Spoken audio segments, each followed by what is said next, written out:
شنیدستم از رسانه های زمان که منزل و سینما در آتشند همزمان. طیاره ها بماندند از فرصت مهارش، کین آتش کذایی رفت بر زمین فرارش.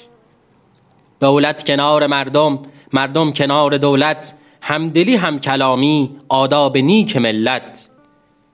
امروز من بدیدم چندین صور ز تیوی که نصف شهر بسوخته پستی تا بلندی.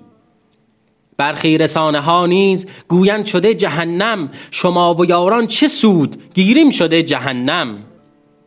تا کی بود آدمی در جنگ و خون ریزی، پس کی بود این جهان خالی ز تند و تیزی. ما مردم این زمین متفقیم به دوستی، فرقی ندارد چه دین اسلام یا مسیحی.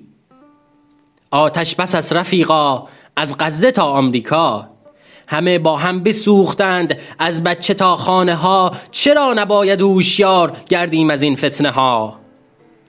مضحکه و سوژه شیطان و یارانش، رنج و غمش از ما خنده ز اصحابش.